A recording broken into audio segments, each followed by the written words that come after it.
warahmatullahi wabarakatuh. Selamat pagi anak-anak semuanya. Semoga kabar kita semua dalam keadaan sehat ya. Dan saya harap semoga anak-anak semua tetap semangat dalam belajarnya. Nah, sebelum kita memulai pelajaran kita pada pagi hari ini, ada baiknya kita berdoa menurut agama dan kepercayaan kita masing-masing. Nah, doa dimulai.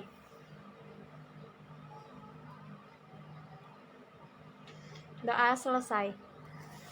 Nah, di materi kita sebelumnya kita sudah membahas pengertian dari surat pribadi dan surat dinas. Kemudian ciri-cirinya ya, ciri-ciri dari surat pribadi dan surat dinas. Nah, jadi perbedaan dari ciri surat pribadi dan surat dinas itu terletak pada kop suratnya. Kemudian nomor surat ya. Nah, setelah itu ada lampiran dan juga perihal. Nah, yang terakhir ada stempelnya, stempel di bagian tanda tangan pengirim ya. Nah, jadi kalau di surat pribadi itu tidak ada kop suratnya, tidak ada nomor suratnya, lampiran, perihal, dan juga stempelnya. Nah, jadi kalau di surat dinas itu terdapat kop suratnya. Nah, jadi kop surat itu kegunaannya untuk mengetahui identitas pengirim ya, pembuat suratnya ya, dari mana surat itu berasal. Nah, kemudian ada di surat dinas itu ada nomor suratnya juga, ada lampiran dan perihal ya. Kemudian tak lupa juga ada stempelnya, stempel dari instansi yang membuat suratnya ya. Nah, jadi kita kan sudah mengetahui pengertian dan juga cirinya ya. Nah, jadi materi kita kali ini yaitu menyimpulkan isi surat pribadi dan surat dinas. Nah, ini menyimpulkan isi surat pribadi. Nah, jadi surat pribadi itu kan merupakan surat antar orang ya, sehingga isinya bersifat pribadi atau privasi. Nah, hal yang perlu diperhatikan dalam surat pribadi adalah etika atau sopan santun dalam menyampaikan maksudnya. Nah, khususnya bila tujuan atau penerima suratnya adalah orang yang lebih dewasa atau orang yang baru saja kamu kenal. Nah, jadi penulisan isi surat pribadi ini menggunakan sistematika penulisan surat yang baik ya, etika bahasa yang sopan, kemudian komunikatif dan juga mudah dipahami oleh pembaca. Oke. Nah, jadi dalam menyimpulkan isi surat pribadi dapat dilakukan dengan cara kamu membaca surat pribadinya dahulu secara seksama ya. Nah, jadi surat pribadi biasanya berisi paragraf pembuka atau salam pembuka, kemudian ada isinya dan juga ada penutupnya. Nah, jadi isi surat pribadi ini terletak setelah paragraf pembuka atau salam pembukanya ya. Nah, jadi kamu dapat menyimpulkan isi surat ya berdasarkan paragraf isi surat tersebut. Ya, jadi isinya ada setelah paragraf pembuka atau salam pembuka. Oke, selanjutnya. Nah, kamu bisa melihat contoh surat pribadi ya yang ada di buku paket kamu di halaman 251.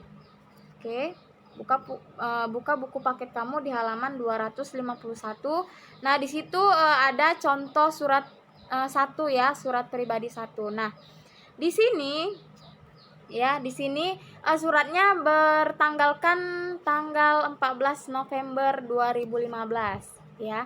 Nah, salam pembukanya atau paragraf pembukanya ada salam semangat pelajar, apa kabarmu Oji. Nah, jadi isinya setelah paragraf pembuka ya. Jadi kalau misalnya ada paragraf pembuka, isinya langsung kamu baca di bawahnya ya. Jadi diisi surat pribadi pertama yaitu mengatakan bahwa Viola menanyakan kabar Oji ya, dan memberitahu kalau Viola akan datang ke desa karena ayahnya Viola mengajaknya dalam rangka penyuluhan program desa. Oke. Nah, dan kemudian Viola akan mengunjungi Oji ya apabila Oji tidak ada kesibukan. Nah, jadi mengapa Viola ingin mengirim surat kepada Oji? Nah, karena untuk menanyakan kabarnya Oji dan memberitahukan kedatangannya. Nah, jadi di sini salam penutupnya ada sekian dulu, kutunggu balasanmu. Sepupu dan sahabatmu, Viola. Oke. Nah, kemudian di contoh surat yang kedua, surat pribadi. Nah, ini salam pembukanya yaitu Ibu Ratna yang baik. Nah, ini suratnya dari dia ya, dan ditujukan kepada Ibu Ratna. Oke, nah salam pembukanya yaitu Ibu Ratna yang baik. Nah, jadi setelah salam pembuka lalu ada isinya. Nah, kamu bisa menyimpulkan isi dari surat pribadi. Nah, kamu baca secara seksama dulu surat pribadinya ya. Nah, di contoh surat kedua ini isinya mengatakan bahwa dia mengucapkan terima kasihnya kepada Ibu Ratna yang telah memberikan seragam untuk mengikuti cerdas cermat dan juga memberikan buku-buku ya. Dan kemudian dia juga berusaha untuk menjadi anak yang pintar. Oke, sampai di sini paham ya? Nah, ini yang kedua ada menyimpulkan isi surat dinas. Nah, berbeda dengan surat pribadi ya. Nah, jadi surat dinas ini berisi hal-hal formal atau hal-hal yang resmi ya, atau kedinasan. Nah, sehingga bahasanya ya, penggunaan bahasanya harus menggunakan bahasa yang sopan. Nah, singkat dan isinya sesuai dengan tujuan. Oke. Dan jelas maksud pembuatannya itu seperti apa. Nah, jadi sama seperti surat pribadi ya, sebelum kamu menyimpulkan isi surat dinas, langkah pertama yang harus kamu lakukan yaitu membaca surat dinas secara seksama terlebih dahulu ya. Nah, surat dinas ini biasanya berisi bagian pembuka ya, isi dan penutup. Nah, sama seperti surat pribadi, surat dinas juga isi suratnya terletak setelah bagian pembuka ya. Nah, jadi kamu bisa menyimpulkan isi suratnya berdasarkan bagian isi suratnya tersebut. Nah, ini ada contoh surat dinas yang pertama. Nah, surat yang pertama bisa kamu baca di halaman 252 yang ada di buku paket kamu. Ya, nah, jadi surat dinas yang pertama ini kop suratnya adalah Sekolah Menengah Pertama Negeri 43. Kemudian di bawahnya dicantumkan alamat sekolahnya ya. Nah, kemudian hal dari isi suratnya ini yaitu ucapan terima kasih ya kepada pimpinan Museum Hasanuddin. Nah, di sini salam pembukanya yaitu dengan hormat. Nah, jadi setelah salam pembuka atau paragraf pembuka, jadi itu ada isinya, isi dari surat dinas ya yang dicontoh pertama. Nah, jadi isi dari surat dinas pertama ini yaitu ucapan terima kasih kepada SMP Negeri 43 ya. Nah, kepada pimpinan museum. Nah, jadi SMP Negeri 43 ini mengucapkan terima kasih kepada pimpinan museum karena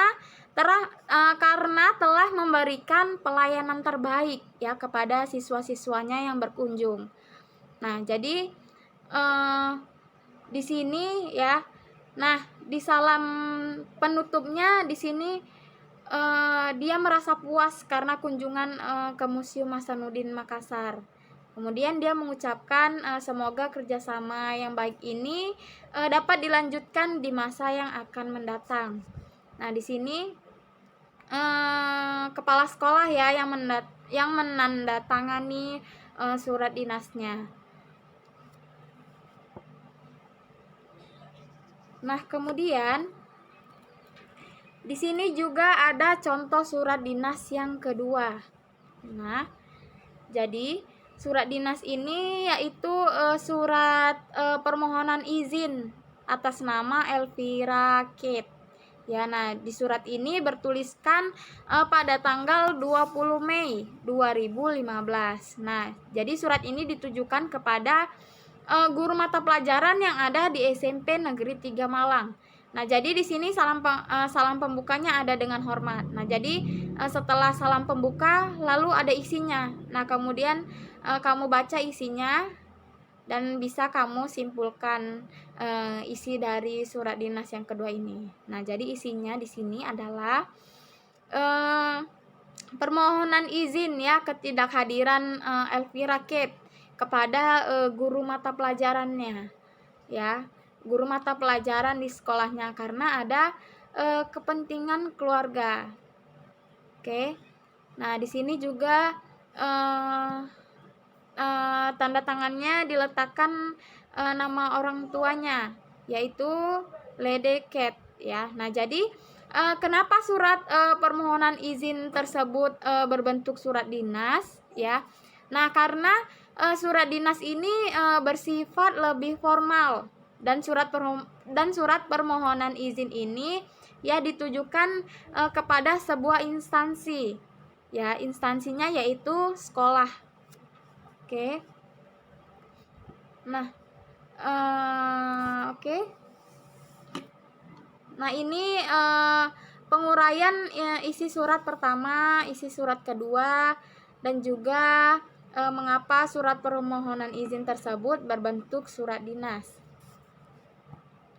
Kamu bisa baca ya di buku paket kamu yang ada di halaman 252. Nah, oke, sampai di sini dulu materi yang saya sampaikan. Apabila ada kesalahan kata, ya, saya mohon maaf. Dan apabila kamu ada yang kurang paham dengan materi yang saya sampaikan, kamu bisa bertanya di kolom komentar. Oke. Nah, sampai di sini dulu saya akhiri. Assalamualaikum warahmatullahi wabarakatuh. Selamat pagi semuanya.